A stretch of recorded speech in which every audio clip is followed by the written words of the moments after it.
Bom dia a todos, irmãos e irmãs, graça, paz e toda sorte de bênçãos espirituais na sua vida. Amém? Dando aí continuidade então ao nosso estudo, vamos nesse dia aprender um pouco mais.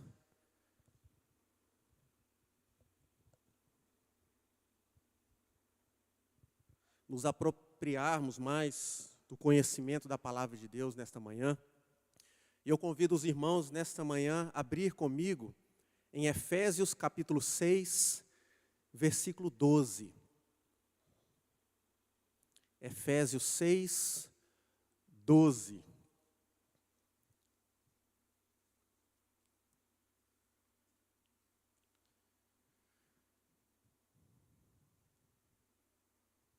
Amém? Todos acharam? Acompanhe comigo a leitura, Efésios 6, versículo 12, diz o seguinte: porque a nossa luta não é contra o sangue e a carne, e sim contra os principados e potestades, contra os dominadores deste mundo tenebroso, contra as forças espirituais do mal nas regiões celestes. Curva a sua cabeça, mais uma vez, por favor. Senhor Deus e Pai, consagramos mais uma vez a Ti, ó Deus, este momento, ó Deus, da Tua palavra, momento, ó Deus, onde nós meditaremos e aprenderemos, ó Pai, das sagradas escrituras do Senhor, que o Senhor, ó Pai, nesta manhã, venha, ó Pai, repreender em nome de Jesus Cristo toda distração, ó Deus, tudo aquilo, ó Pai, que o inimigo, ó Pai, intentar contra nós, tentando nos impedir, ó Pai, de entendermos a Tua palavra, ó Deus, em nossos corações. Eu clamo, ó Deus, a Tua bênção sobre nós nesta manhã, em nome de Jesus Cristo. Amém e amém. Amém, meus irmãos? Batalha espiritual. Quando nós falamos sobre batalha espiritual, como que nós poderíamos conceituar batalha espiritual? Se a gente for pegar a palavra espiritual, nós vamos perceber que o próprio apóstolo Paulo aqui, em Efésios 6,12, ele nos dá essa resposta sobre o que é espiritual. Quando ele simplesmente nos diz aqui que a nossa luta ela não é contra sangue e também não é contra carne. Ou seja, ela não está neste mundo terreno, mas ela é sim contra principados, contra potestades, contra os dominadores deste mundo tenebroso, contra as forças espirituais do mal.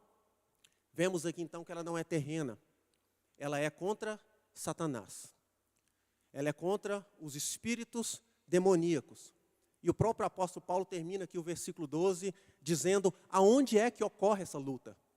Ele fala aqui no final do versículo 12 que ela ocorre nas regiões celestiais.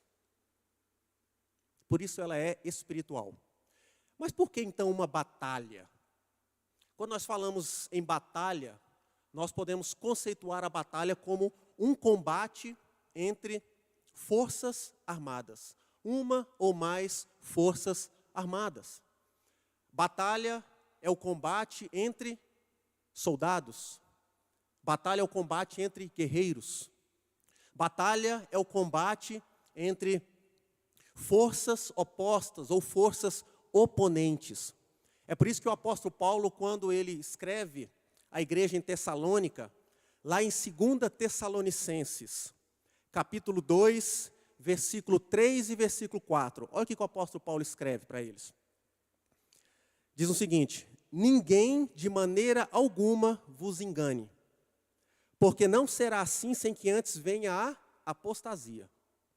E aí ele começa aqui a descrever, simplesmente, de forma simples, na verdade, Satanás, quando ele diz que, e se manifeste o filho, o homem do pecado, o filho da perdição, o qual se opõe e se levanta contra tudo que se chama Deus, ou se adora, de sorte que se assentará como Deus no templo de Deus, querendo parecer Deus. Quando eu digo que batalha é um combate entre forças opostas e forças oponentes, é o que o próprio apóstolo Paulo aqui disse, que o homem do pecado, o filho da perdição, o qual se opõe. ele é o nosso oponente. Ele é a força oposta contra nós. Satanás e o seu reino é a força pela qual nós devemos lutar contra. Amém, irmãos? E aí, eu sei que já foi até dito aqui nos últimos domingos, mas se você é um cristão, você se encontra nessa batalha espiritual, certo? Se você é um cristão, querendo ou não, você já está inserido nessa batalha espiritual. E se você é um crente verdadeiro, como também já foi dito aqui, e eu vou repetir, Satanás, ele te odeia. Ele te odeia, pastor Renato, Satanás. Ele te odeia, com todas as forças dele. E quanto ele mais nos odiar, significa que a gente está caminhando cada vez mais no caminho certo. Então, Satanás, ele te odeia com todas com as forças dele, porque simplesmente nós somos portadores da imagem de Cristo. Ele nos odeia porque simplesmente nós somos feituras dele. Satanás nos odeia porque simplesmente nós fomos criados por Cristo para as boas obras, nas quais Deus de antemão preparou para que todos nós andássemos nelas. Satanás nos odeia, irmãos, porque outrora estávamos e nos encontrávamos em seu terreno. Outrora nos encontrávamos sobre a sua posse. E pela força e pela mão de Cristo fomos resgatados do domínio de Satanás. E por isso, Satanás, ele quer você de volta.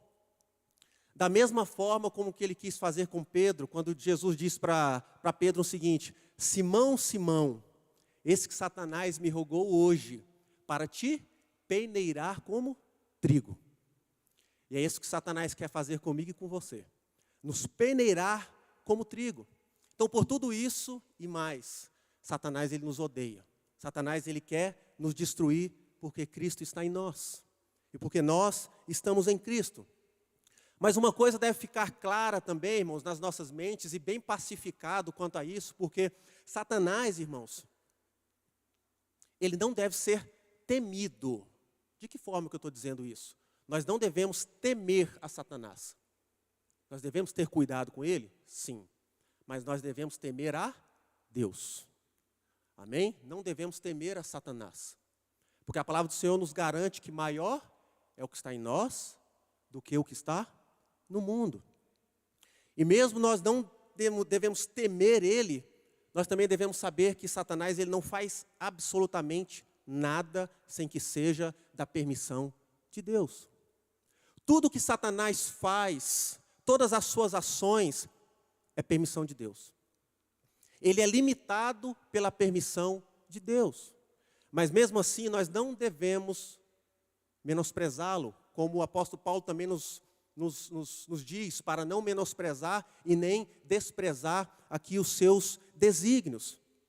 E também da mesma forma não podemos nem subestimá-lo e nem superestimá-lo, porque ele é um inimigo poderoso. Ele é um inimigo muito perigoso. Tem uma frase de um teólogo conferencista chamado John Blanchard. Ele diz o seguinte, ele escreveu a seguinte frase: somos opostos por um inimigo vivo, inteligente, astuto e cheio de recursos, que consegue sobreviver ao mais antigo cristão, trabalhar mais do que o mais operoso cristão, brigar mais do que o mais forte cristão e pensar com mais sagacidade do que o mais sábio cristão. Esse é o seu inimigo, que está à espreita, tentando te tragar. Então percebemos que o exército de Satanás, ele é um exército perigoso, ele é um exército agressivo, é um exército maligno, é um exército cruel. E o seu poder está em todos os lugares ao nosso derredor. E por isso nós devemos ficar, como diz meu pai, cabreiro, veaco, de orelha em pé, desconfiado em todo o tempo em relação a esse nosso inimigo. Porque nós jamais poderemos vencê-lo com as nossas forças, jamais. Jamais poderemos vencer com as nossas capacidades ou com o nosso intelecto. Não podemos fazer nem concessões a ele, também nem nos entregarmos a ele. Pelo contrário, o que nós devemos fazer? resisti-lo. Resisti-lo na força de Cristo. Resisti-lo conscientemente, seguindo as instruções bíblicas, seguindo os ensinos que a palavra de Deus nos traz, para que assim possamos sair vitoriosos. Amém, irmãos? E o que o Tiago diz em Tiago 4, versículo 7? Não foi justamente isso? Tiago 4, 7, quando ele diz: sujeitai-vos, portanto, a Deus.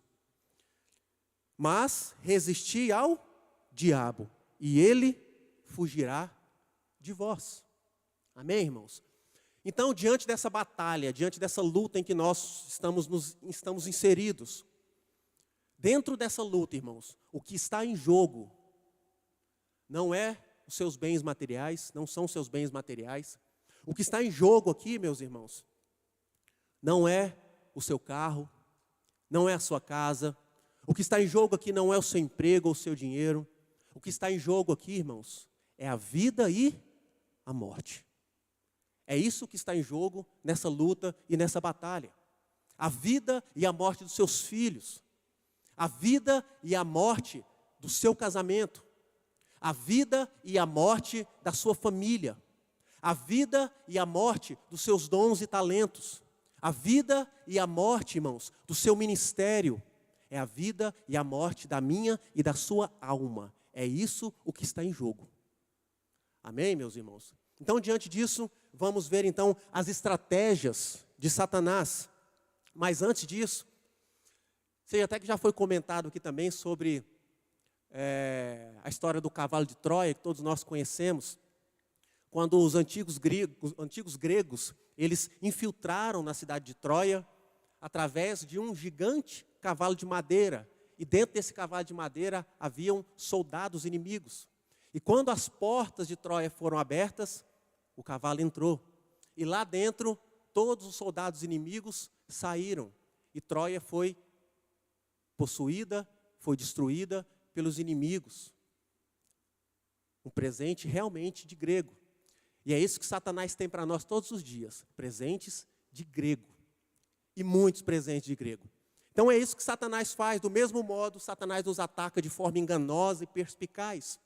Satanás, irmãos, muitas das vezes, ele nos surpreende com o tempo da sua chegada. Satanás, muitas das vezes, ele nos surpreende com a forma com que ele chega, com o momento que ele chega, com o método que ele chega. E aí nós encontramos e verificamos cada vez mais as suas estratégias sobre as nossas vidas, contra as nossas vidas. Porque passamos a conhecer as suas estratégias cada vez mais que nós nos aproximamos de Deus. Então é certo, meus amigos, irmãos e irmãs. Cada vez que nós nos aproximamos mais de Deus, mais nós iremos conhecer e vivenciar também as estratégias de Satanás. Porque quanto mais nós crescemos espiritualmente, mais Satanás vai se intentar contra nós. É por isso que Satanás, irmãos, odeia tanto ver um cristão tendo cada vez mais comunhão com Deus. Certo, meus irmãos? Então, diante disso, eu queria tratar com os irmãos nessa manhã acerca de 2 tópicos apenas nessa manhã. 2 tópicos. E os tópicos são, primeiro, as razões pelas quais Satanás ele é tão hábil, irmãos, em nos tentar. Nós vamos ver isso aqui. E o segundo tópico são as principais estratégias e artimanhas de Satanás. E nós vamos ver também, junto com isso, as soluções que Deus provê para nós na luta contra ele. Amém? Nós vamos sair daqui fortalecidos em relação a isso. Então vamos para o primeiro tópico, irmãos. O primeiro tópico são as razões pelas quais Satanás ele é tão hábil em nos tentar. Por quê, irmãos? Satanás ele tem essa tamanha habilidade em nos fazer tentar a pecar. Por quê? Primeiro porque Satanás, irmãos, ele sabe que o pecado nas nossas vidas é o que nos separa de Deus. É o que nos afasta de Deus. É por isso que Satanás tenta em todo o tempo nos fazer pecar. E a primeira razão que eu quero mostrar para os irmãos aqui, a primeira razão pela qual Satanás é tão hábil em nos tentar é porque Satanás, ele é um ser espiritual e poderoso intelectualmente. Satanás é um ser espiritual e tem um poder intelectual muito grande. Satanás poderia colocar Einstein no bolso, irmãos, em sua inteligência. E aí, irmãos, diante disso, quando nós falamos que Satanás, ele é um ser espiritual e tem um poder intelectual muito grande, quando nós falamos em tentar, quando os homens, de uma certa forma, tentam uns aos outros, toda forma de tentação do homem contra o outro acontece de forma clara e aberta. Por que eu estou dizendo isso? Um exemplo clássico é José do Egito. Todos nós lembramos quando houve seca em toda a terra e José já era governador do Egito. E ali várias nações foram ao Egito para comprar cereais e trigo. E aí a nação que também foi Israel. E Jacó estava lá com os seus filhos. Chegando lá, José conheceu a todos, mas eles não reconheceram José. E aí o que José fez? Para tentar a dedicação dos seus irmãos. José pegou um cálice de ouro, mandou um dos seus servos colocar no saco de trigo que estava com o filho de Jacó, o predileto filho de Jacó, que era Benjamim. E aí descobriram que havia um roubo e trouxeram todos de volta por causa de Benjamim. Veja que José aqui tentou a dedicação dos seus irmãos contra a família deles. Percebemos então que quando José tenta essa estratégia, alguns servos souberam, pessoas souberam e viram, mas Satanás, quando ele age, ninguém vê. Satanás, quando ele age de forma sorrateira. Satanás, irmãos, ele usa de meios escusos em suas estratégias, agindo no nosso coração. É assim que ele age. Agora, acompanha comigo o que o apóstolo João diz no Evangelho de João, capítulo 13, versículo 2. Olha o que diz, João 13, versículo 2. Durante a ceia, tendo já o diabo posto no coração de Judas Iscariotes, filho de Simão, que traísse Jesus. Aonde foi que Satanás agiu? No coração dele, de forma sorrateira. Ninguém viu senão Jesus e o Espírito Santo.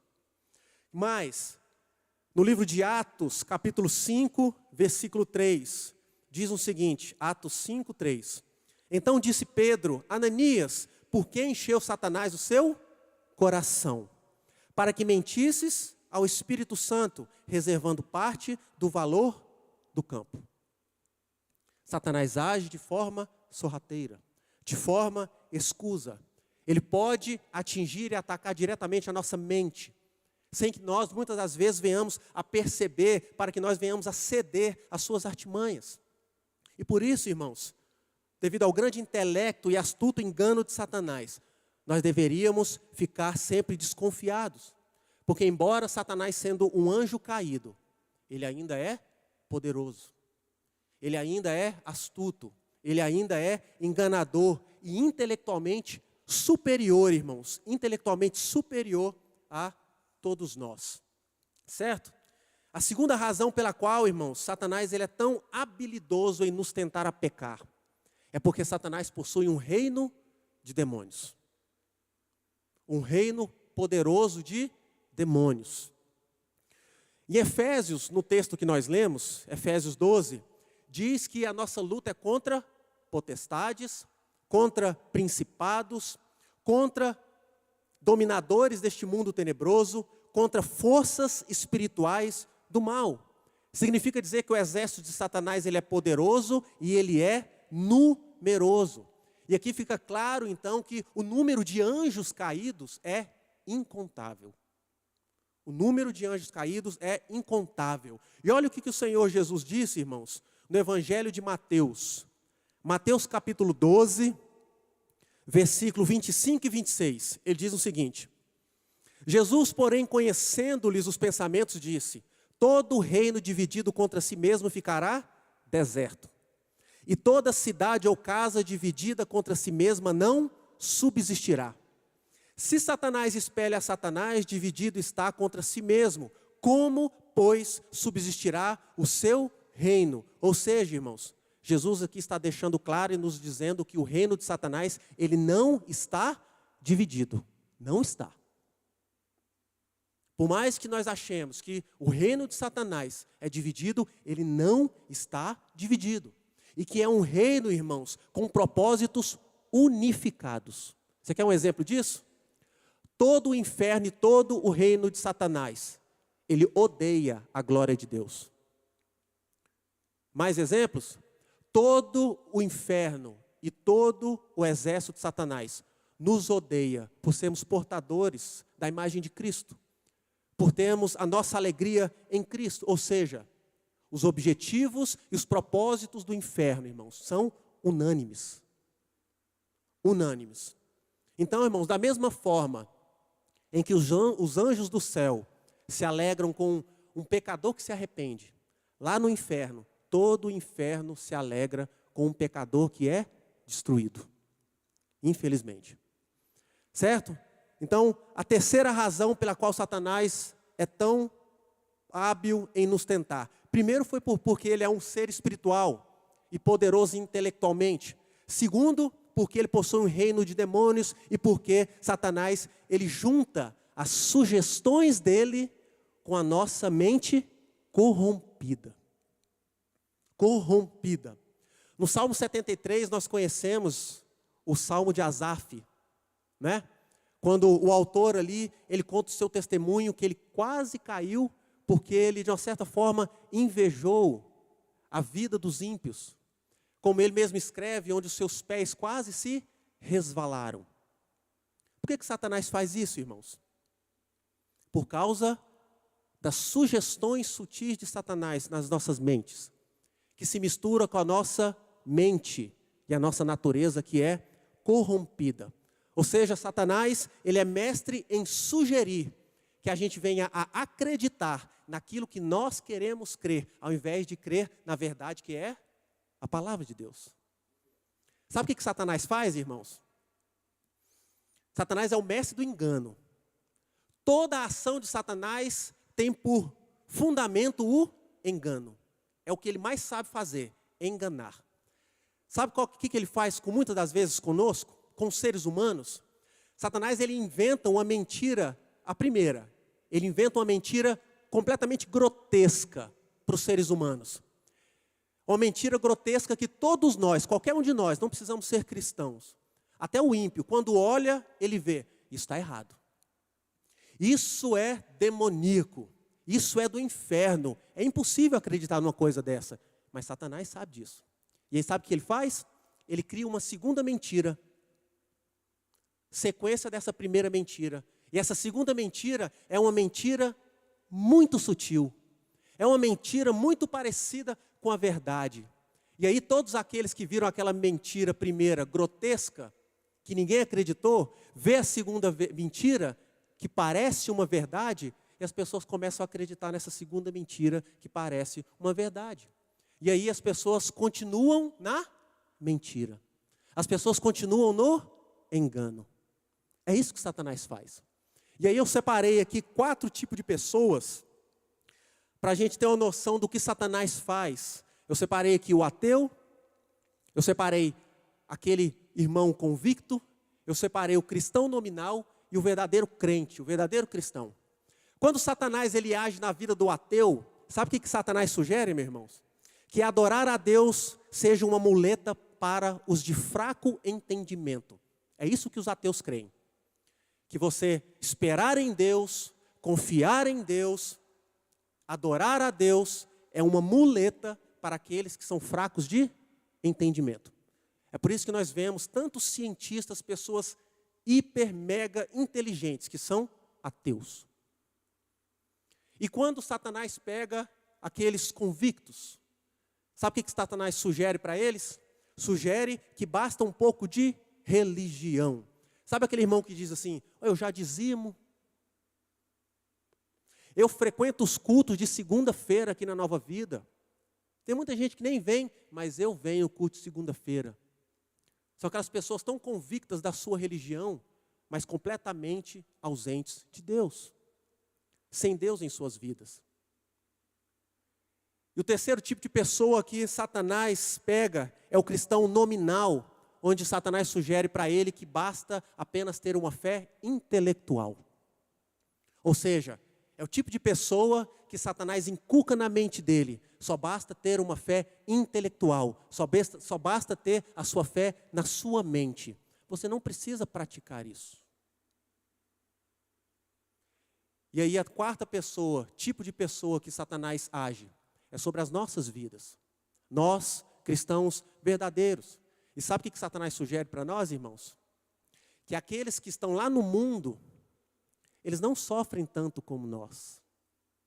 Satanás sugere para nós que aqueles que se encontram lá no mundo, que não têm Deus, sofrem menos do que nós que temos Deus. Não foi isso que Satanás fez com Asaf? Onde Asaf quase pecou porque ele invejou a vida dos mundanos. Invejou, de uma certa forma, a vida dos ímpios. Porque eles prosperavam mais, e eu que sirvo a Deus não prospero tanto. Eles vivem no mundo, e parece que eu sofro muito mais do que todos aqueles que estão no mundo. Como Satanás não pode roubar a minha nem a sua salvação, porque a salvação é graça de Deus e é um dom gratuito de Deus. Mas Satanás pode nos fazer homens e mulheres completamente infrutíferos. Por isso, irmão, Satanás ele é tão hábil em nos fazer pecar, em nos tentar. Primeiro, porque ele é um ser espiritual, poderosíssimo intelectualmente. Segundo, porque ele tem um reino de demônios. Em terceiro, porque pela sua astúcia, ele usa as suas sugestões misturada com a nossa razão, que é completamente corrompida. Amém? Por isso, irmãos, entendido? E aí eu queria passar então para o segundo tópico, que são as principais estratégias e artimanhas de Satanás e as soluções que Deus provê para nós na luta contra ele. E aí, irmãos, se nós vimos aqui agora as razões pelas quais Satanás ele é tão hábil em nos tentar, ele é tão hábil em nos tentar a fazer-nos pecar. E vimos domingo passado que nós temos à nossa disposição uma armadura, a armadura de Deus, com todos os seus aparatos, para que nós possamos nos encontrar em meio ao combate, usar esses aparatos, usar essa armadura de Deus para podermos lutar, aparatos esses de defesa e aparatos de ataque. Sabendo disso, para que nós possamos fechar de uma certa forma o raciocínio, nós precisamos conhecer as estratégias do inimigo. Nenhum exército vai lutar contra o outro exército sem conhecer as estratégias do outro inimigo. E aí, irmãos, todas as estratégias de Satanás, elas são projetadas exclusivamente e especificamente para ferir a glória de Deus. E quando Satanás ele monta e age com suas estratégias, ele age de no mínimo 4 maneiras. Primeiro, ele tenta nos destruir porque somos portadores da imagem de Deus, primeiro. Segundo, porque ele tenta usurpar o reino de Deus, ele tenta tomar algo que ele não tem direito. Terceiro, ele tenta manter controle sobre tudo que ele ainda possui. E quarto, ele tenta recuperar o seu território perdido. Quando nós falamos que Satanás tenta recuperar o seu território perdido, território não significa nada de território literal, mas o território perdido dele é a nossa alma. É a nossa vida que um dia ele perdeu. E aí quando nós falamos sobre estratégias, irmãos, olha o que diz. Estratégia refere-se à ciência de um comando de um general, ou líder de um exército, ou pode ser usado também com relação a planos e armadilhas usados em uma batalha. E aí nós vemos que Satanás ele tem várias e várias estratégias, várias e várias artimanhas. São milhares de anos de treinos, de acertos e de erros. E aí nós vemos então a artimanha. A artimanha sugere os pensamentos e atos envolvendo uma pessoa, tais como emboscadas de guerra, movimentos fingidos em um esporte e falácias em um debate. E aí nós vemos que um dos sinônimos bíblicos para ciladas, que a palavra de Deus nos traz, No grego aqui chama-se metodeia, que é a fonte da palavra método. E aí, irmãos, em Efésios aqui capítulo 6, Paulo nos indica métodos negativos de Satanás, que envolve aqui esquemas astutos dele. E aí, algumas traduções de Efésios 6, ao invés de trazer ciladas do diabo, ele traz estratagemas de Satanás. E aí, estratagema significa isso. É uma parte de um plano ou de uma estratégia. Ou seja, dentro da estratégia existem as artimanhas. Mas um pedacinho da artimanha e da estratégia é o que se chama estratagema. Refere-se sempre a um truque sujo ou engodo que sempre inclui enganos.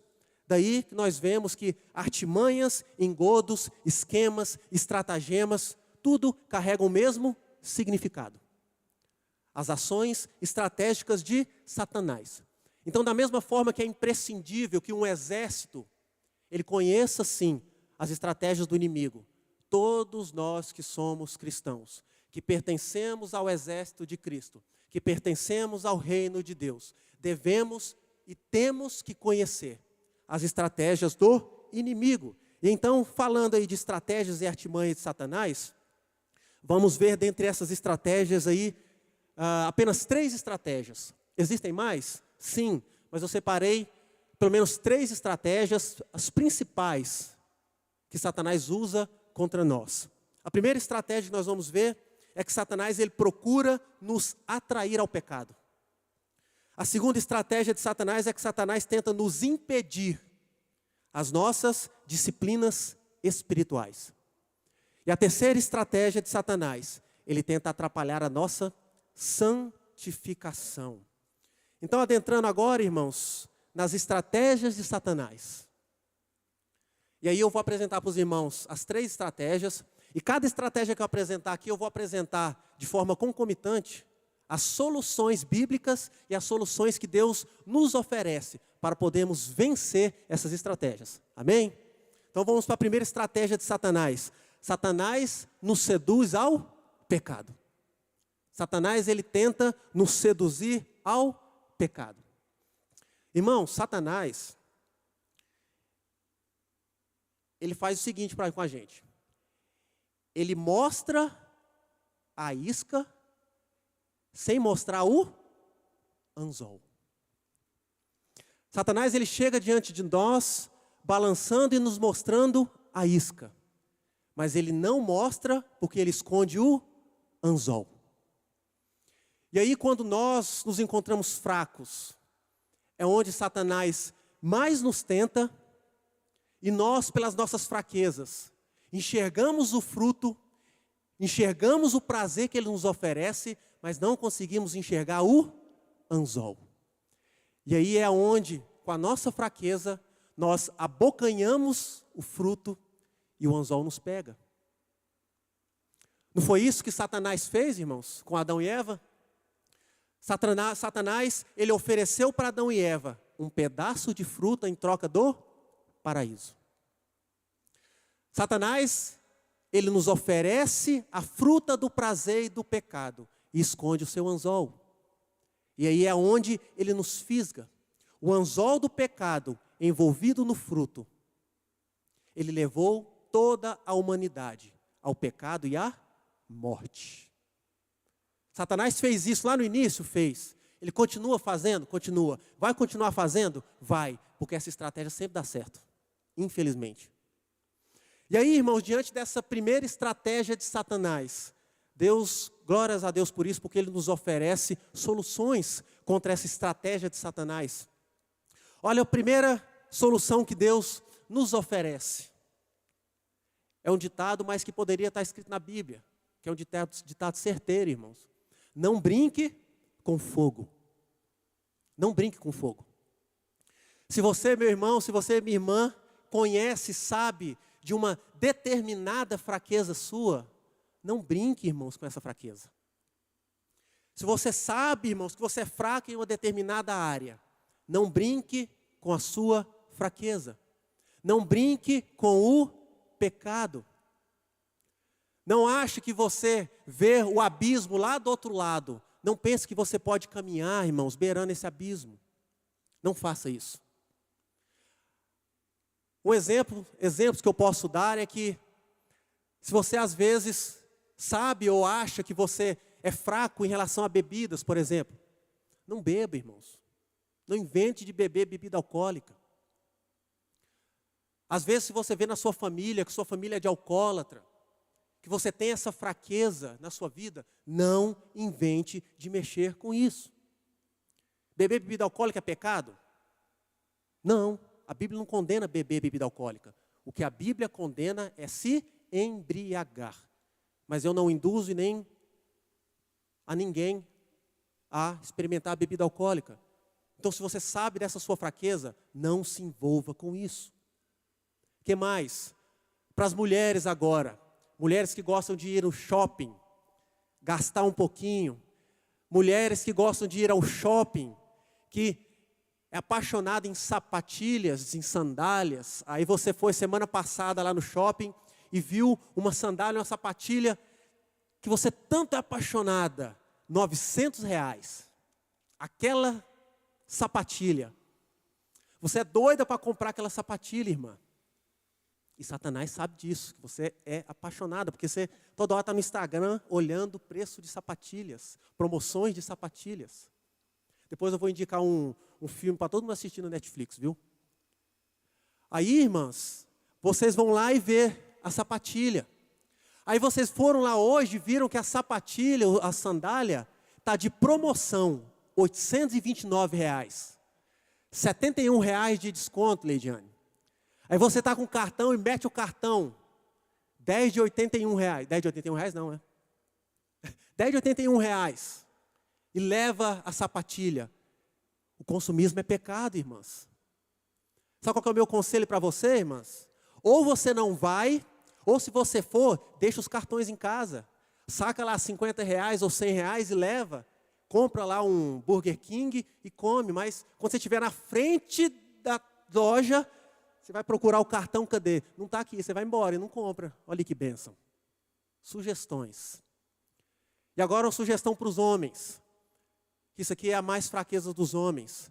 Se você, meu irmão, tem fraqueza em abrir computador, e abrir uma tela, aí você vê uma telinha lá, estranha, e fica louco para clicar naquela telinha. E você vai lá e clica, e aparece aquela imagem terrível, e você vai e peca. Se você sabe que você é fraco nisso, irmãos, não inventa, não se aproxima da sua fraqueza. Não enfrente o pecado, irmãos. Uma sugestão para você, pega esse bendito computador, põe lá no meio da sala, para quando você abrir, para todo mundo ver o que você está vendo.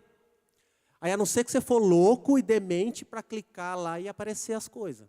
Aí você não precisa mais de oração, você precisa de um psiquiatra. Remédio de ser internado, já é demência. Então, irmãos, eu estava até conversando dias para trás com o Bruno, acho que com o Rafael, com o Mateus também. Às vezes, a gente peca, sabe por quê, irmãos? Nas nossas fraquezas. Às vezes não é porque nós não somos salvos. Nós somos salvos, sim. Às vezes não é porque nós não oramos. Nós oramos, sim.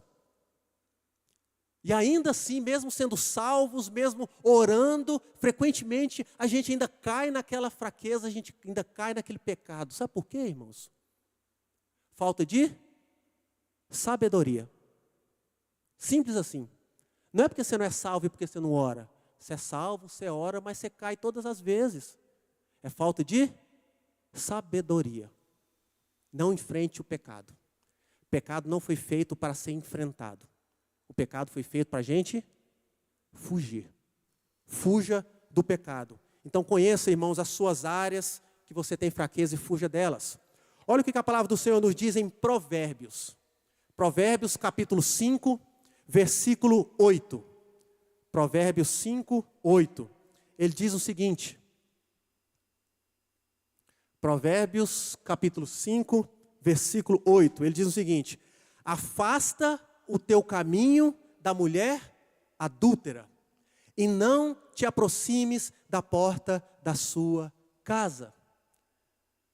O irmãozinho pode ser salvo, o irmãozinho pode orar todos os dias, mas se ele não se apartar do caminho da mulher adúltera, e sempre se encontrar na porta da casa dela, ele sempre vai entrar e vai pecar.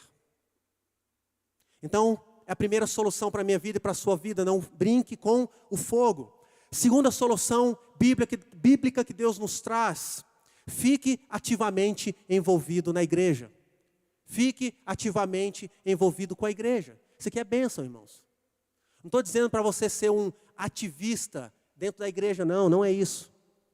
Para você largar tudo e viver dentro da igreja, não é isso. Mas se envolva com os departamentos da igreja. Se envolva com os ministérios da igreja. Se envolva.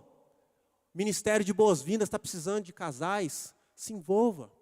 O Ministério de Geração Vida está precisando de professores. Se você sabe e acha que tem esse dom de ficar com as crianças, cuidar de crianças, se envolva. O Ministério de Música que nem se fala, precisando de baterista, precisando de baixista, precisando de quem toca violão, precisando de ministro de louvor, precisando de back. Se envolva, irmãos. Se envolva com os ministérios da igreja.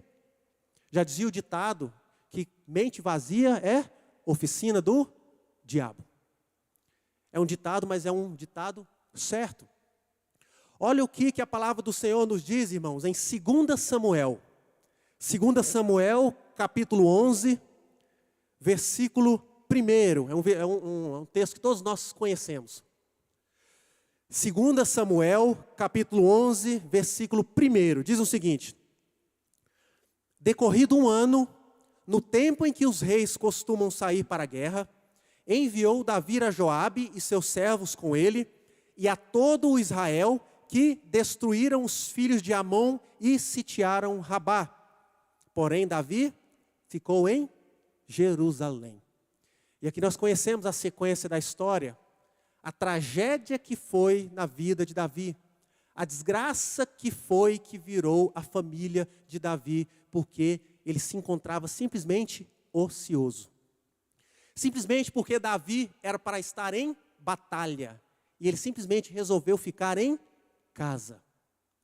Olha o perigo, irmãos, de nós nos encontrarmos completamente vulnerável à tentação quando nós não nos encontramos no lugar onde Deus quer que nós nos estejamos ou nos encontramos. Mente ociosa. Então se envolva, irmãos, ativamente na igreja. Se envolva ativamente com a igreja. É uma solução de Deus contra as seduções de Satanás que nos levam ao pecado. Terceira solução que Deus nos oferece contra essa primeira estratégia de nos seduzir ao pecado: compartilhe suas tentações insistentes com um amigo cristão próximo, que te ajudará a guardar a confiança. Irmãos, essa é uma solução muito poderosa, bíblica, que ajuda a todos nós. Mas ao mesmo tempo que ela é poderosa, ela é muito perigosa. Sabe por quê?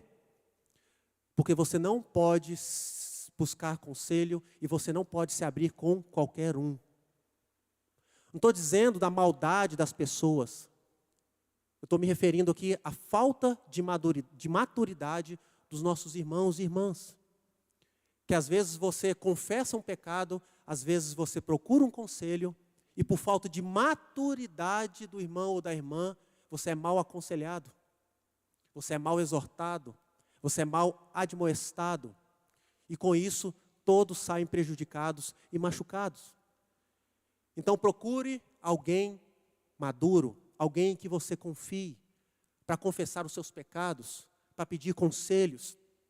E aí, irmãos, nós vemos em 1 João, o apóstolo João, na primeira carta de João, no capítulo 1, versículo 6 e versículo 7. Olha o que o apóstolo João escreve. 1 João, capítulo 1, versículos 6 e 7. Ele diz o seguinte: se dissermos que mantemos comunhão com Ele, com Deus, e andarmos nas trevas, mentimos e não praticamos a verdade. Se, porém, andarmos na luz, como Ele está na luz, mantemos comunhão uns com os outros, e o sangue de Jesus, seu Filho, nos purifica de todo o pecado.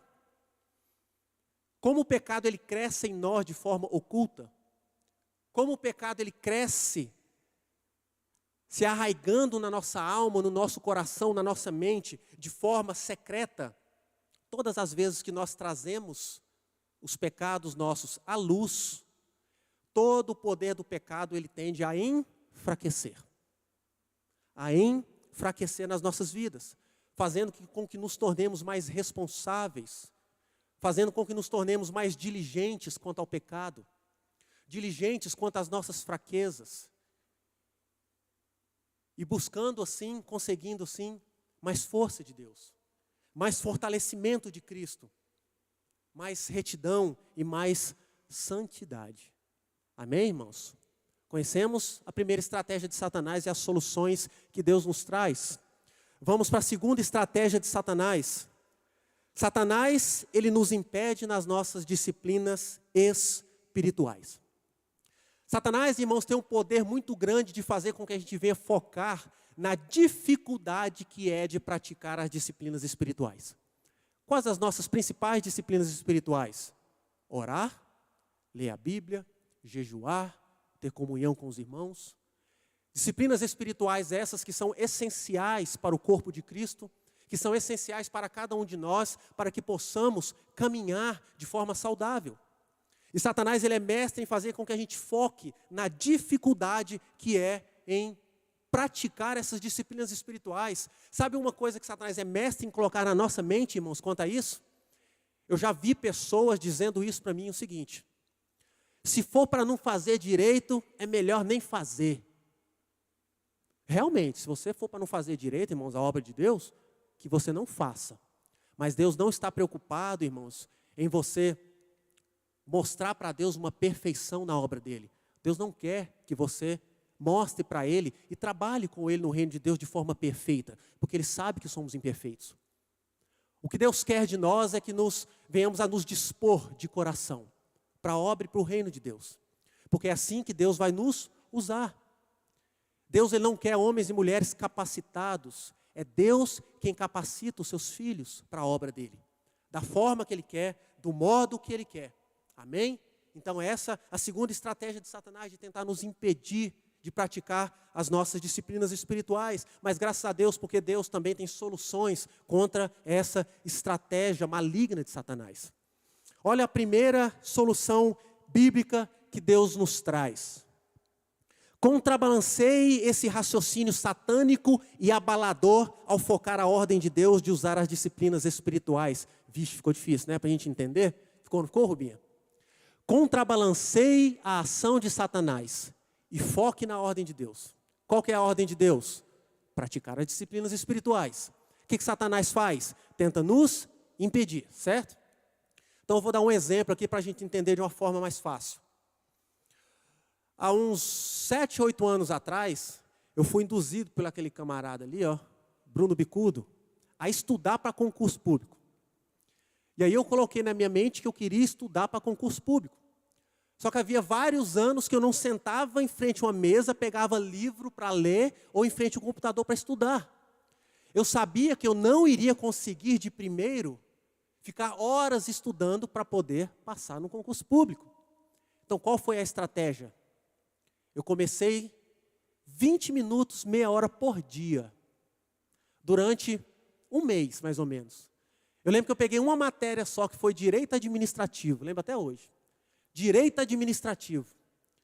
Fui estudando durante meia hora, durante um mês, porque eu não conseguia ficar mais, dava meia hora, eu já estava angustiado já, de ficar na frente do livro e do computador.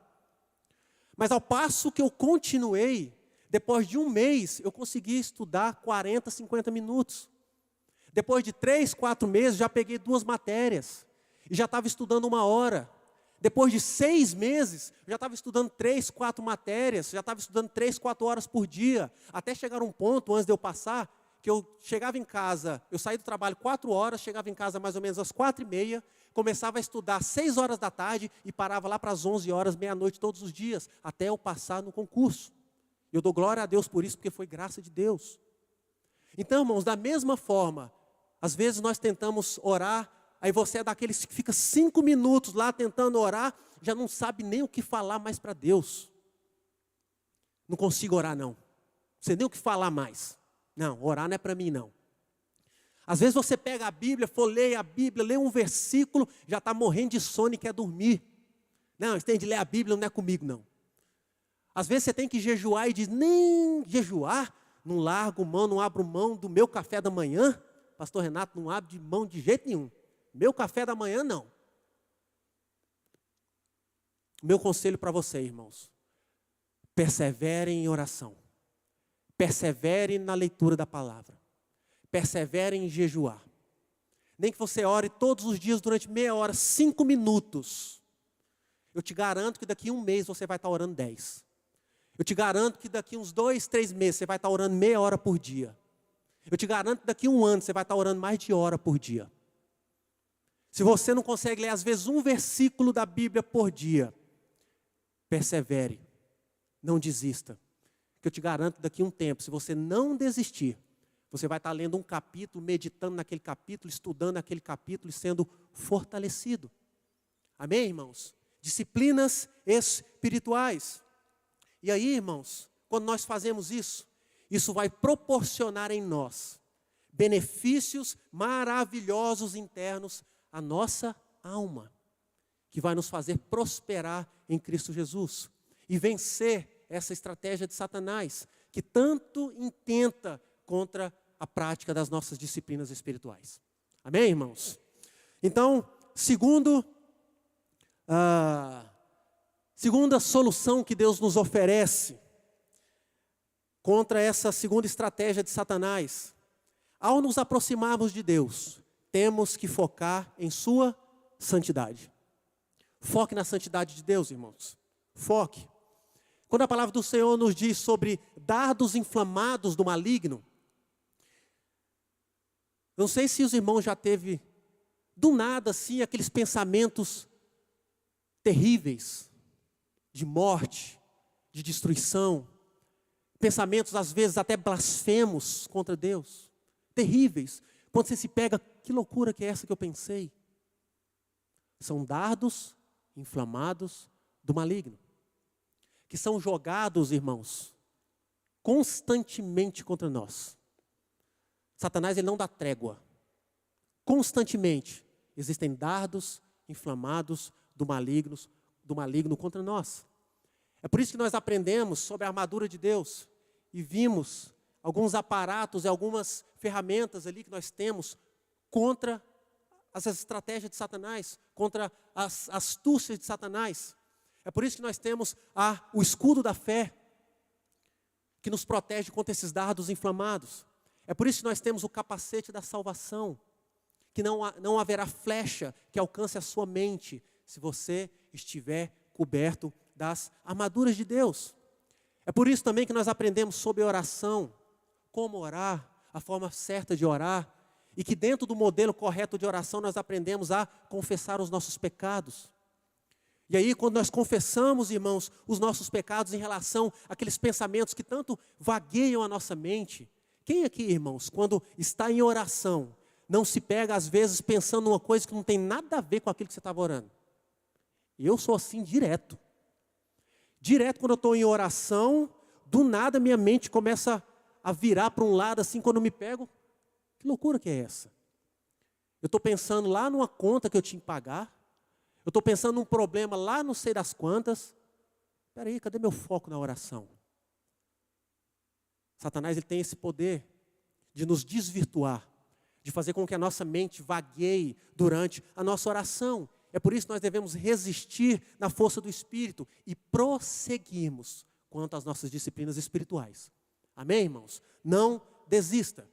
A terceira estratégia de Satanás e última estratégia que eu quero apresentar para os irmãos. Satanás, ele se opõe à nossa santificação, em todo o tempo.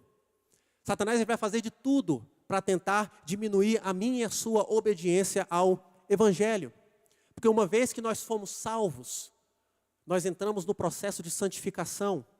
E esse processo de santificação nas nossas vidas, ele vai perdurar até o último suspiro das nossas vidas. Enquanto estivermos vivos nessa terra, nós estaremos e nos encontraremos nesse processo de santificação. E Satanás vai tentar nos confundir quanto a isso, tentando diminuir a nossa obediência quanto ao Evangelho de Deus. E sabe qual que é a outra frase que é muito comum ele colocar nas nossas mentes? Se eu sou salvo, para que eu quero mais? Já sou salvo, já vou para o céu. Já ouvi frases dessas também. Para que eu tenho que ler mais a Bíblia? Já sou salvo. Para que eu tenho que jejuar? Eu sou salvo. Para que eu tenho que orar? Eu já sou salvo. Satanás, irmãos, ele não se importa com a quantidade sua de conhecimento sobre Cristo e acerca de Cristo, desde que ele te impeça de frutificar. Como eu disse, como ele não pode roubar a minha e a sua salvação, ele vai fazer de você um crente morto, que não frutifique. E como eu disse também, o maior alvo de Satanás é a glória de Deus. E quando nós não frutificamos, nós atingimos a glória de Deus. E esse é o intuito de Satanás, de fazer com que a nossa santificação seja atrapalhada. Mas graças a Deus também que nós temos soluções bíblicas e soluções de Deus contra essa terceira estratégia, onde Satanás tenta impedir e se opor à nossa santificação. A primeira solução que o Senhor nos dá é que não nos acomodemos com nada menos que o conhecimento experimental de Cristo operado pelo Espírito Santo. Às vezes temos tanto conhecimento intelectual e pouco conhecimento experimental de Cristo. Tem um teólogo chamado Thomas Watson, um teólogo muito antigo. Ele escreveu a seguinte frase: o diabo não se importa quantas pílulas de sermão tomamos, desde que elas não tenham efeito sobre a nossa consciência. Não foi isso que o apóstolo Paulo também escreveu em Romanos 12?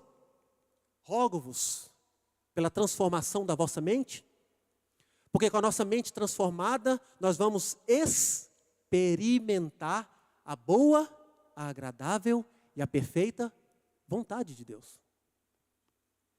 Então não adianta somente o conhecimento intelectual, devemos ter o conhecimento também experimental da pessoa de Cristo. Vivermos experiências cotidianas com a pessoa de Jesus Cristo. Olha o que a palavra do Senhor nos diz quando o apóstolo Paulo escreve a carta primeiro aos Coríntios. 1 aos Coríntios, capítulo 1, versículo 30.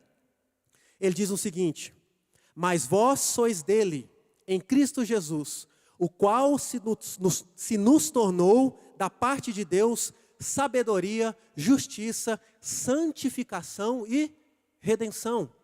E o mesmo apóstolo Paulo, lá em 2 Timóteo, capítulo 3, 2 Timóteo 3, versículo 14 até o versículo 17, ele diz o seguinte: tu, porém, permanece naquilo que aprendeste e de que foste inteirado, sabendo de quem o aprendeste, que desde a infância sabes as sagradas letras, que podem tornar-te sábio para a salvação pela fé em Cristo Jesus. Toda a escritura é inspirada por Deus e útil para o ensino, para a repreensão, para a correção, para a educação na justiça, a fim de que o homem de Deus seja perfeito e perfeitamente habilitado para toda boa obra. Ou seja, além de experimentarmos Cristo pelo Espírito Santo de Deus, no conhecimento de Cristo, nós temos que conhecer também as grandes verdades de Deus de forma experimental. Amém, irmãos? Então, que não nos contentemos somente com conhecimento intelectual. Amém? E a segunda e última solução de Deus contra essa terceira estratégia de Satanás, que é de se opor à nossa santificação, é que a salvação e a santificação é graça. Glória a Deus por isso. Porque não depende de mim, não depende de você. Se a nossa salvação dependesse de nós, nós perderíamos a nossa salvação. Se a nossa santificação dependesse de nós, nós não buscaríamos a santificação. Mas a salvação e a santificação é graça. É Deus quem opera em nós. É um dom gratuito de Deus. Ou seja, uma vez salvos, Deus começa e inicia a operação dele, de transformação, de santificação nas nossas vidas. E é Deus também, irmãos, que em nós opera o desejo de darmos tudo a Ele. Não em troca de merecermos o céu, mas por pura graça. É porque o Espírito Santo de Deus, irmãos, é quem nos convence do pecado. É o Espírito Santo de Deus, irmãos, é quem nos convence do juízo de Deus, da justiça de Deus sobre nós. É porque o Espírito Santo de Deus, irmãos, é quem nos conduz a um verdadeiro arrependimento todos os dias nas nossas vidas. E através dessa graça bendita de Deus, irmãos, dessa solução bendita de Deus, nós podemos enfrentar e vencer a estratégia de Satanás de se opor à nossa santificação. Amém, irmãos? Amém de verdade? Vamos terminar com o versículo. 1 Pedro, capítulo 5, versículo 8 e 9. Queria terminar com esse versículo, porque esse versículo resume o que nós aprendemos aqui. Diz a palavra do Senhor, 1 Pedro 5, 8 e 9. Sede sóbrios e vigilantes. O diabo, vosso adversário, anda em derredor como leão que ruge, procurando alguém para devorar. Resistir-lhe firmes na fé, certos de que os sofrimentos iguais aos vossos estão se cumprindo na vossa irmandade espalhadas pelo mundo. Agora eu queria terminar mesmo lendo só uma lista aqui de um teólogo também, um pregador famoso também da época da Reforma, de 1600, chamado Thomas Brooks. Ele fez uma lista prática do dever de todo cristão contra as artimanhas de Satanás. Olha a lista que ele escreveu. Andar pela regra das Escrituras. Não envergonhar ou entristecer o Espírito Santo. Seguir a sabedoria celestial. Resistir imediatamente às primeiras investidas de Satanás. Esforçar para ser cheio do Espírito Santo. Permanecer humilde. Manter forte e em constante vigilância. Manter comunhão com Deus. Lutar contra Satanás na força de Cristo. E por último, irmãos, indispensável, orar e orar muito. Amém, irmãos, de verdade? Vamos ficar de pé para a gente terminar? Curva a sua cabeça para orarmos ao Senhor. Senhor Deus e Pai, somos gratos a Ti, ó Pai, porque a Tua palavra é a verdade. Porque a Tua palavra é a verdade que liberta. Tua palavra é a verdade que nos liberta dos enganos de Satanás, das armadilhas de Satanás, das estratégias de Satanás, das artimanhas e estratagemas de Satanás contra nós. Obrigado porque por mais que Satanás, ó Pai, se intente, ó Pai, contra nós, ó Deus, nós temos, por intermédio da Tua santa e poderosa palavra, as armas para combater cada estratégia, cada investida de Satanás contra nós, contra a nossa casa, contra o nosso casamento, contra a nossa família. Soluções essas, ó Deus, que nos garante vitória. Vitória porque é o Senhor a quem nos conduz. Vitória não por nós, pela nossa capacidade, não. Vitória porque o Senhor é quem vai à frente. Vitória porque o Senhor é quem guerreia e batalha por nós. Vitórias porque nós pertencemos ao Teu exército, ao exército de Cristo. Vitórias porque nós pertencemos ao reino de Deus vitorioso, santo e inigualável. E nós temos vitória por meio de Ti, ó Cristo santo e poderoso. E Tu, ó Pai, nos dá vitória por intermédio da Tua santa e poderosa palavra. Louvado seja o Senhor e engrandecido seja o Teu santo nome. Amém e amém.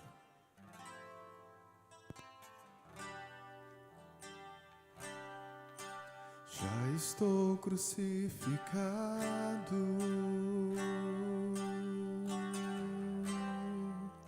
não vivo mais eu,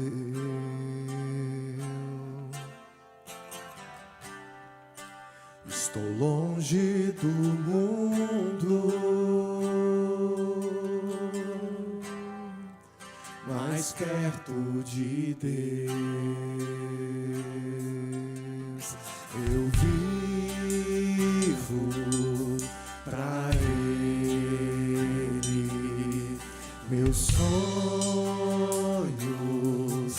coração dele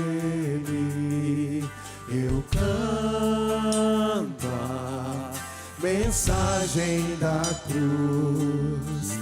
Eu vivo pela fé do Filho de Deus. Cristo vive em mim, Cristo vive em mim.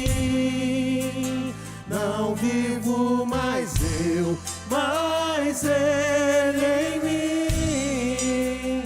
Cristo vive em mim, Cristo vive em mim. Não vivo mais eu, mas Ele em mim. Aleluia, glória a Deus. O Marcos Vinícius estava pregando. Quem é pescador aqui, meus irmãos? Tem alguns aqui pescadores. Você já reparou tanto que um pescador tem prazer de pegar um peixe? Ele joga a sua isca lá, aí vem o peixe.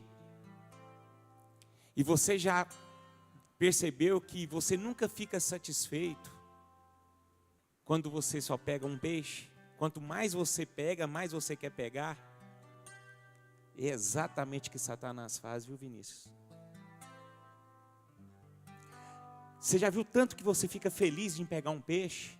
É o sentimento de Satanás quando ele rouba a sua vida e o seu coração. Imagina a alegria de Satanás quando ele vê um cristão destruído. E, meus irmãos, nós precisamos demais de vigiar. Precisamos demais lutar. Nós temos que estar atentos todos os dias. Que Deus nos abençoe.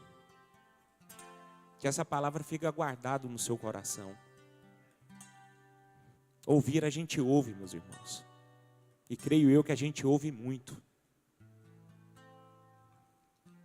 Agora isso só vai surtir efeito nas nossas vidas se praticarmos. Amém? Que Deus nos conceda forças todos os dias para vencermos sempre os nossos inimigos. Que a graça do nosso Senhor Jesus Cristo e o amor de Deus e as eternas comunhão com teu Santo Espírito seja derramado hoje e sempre na tua igreja. Vão em paz, queridos, um ótimo almoço, uma ótima tarde e até a noite, se Deus quiser. Cristo vive em mim, Cristo vive em mim. Não vivo mais eu, mas Ele em mim. Cristo vive em mim, Cristo vive em mim. Não vivo mais eu, mas Ele em mim.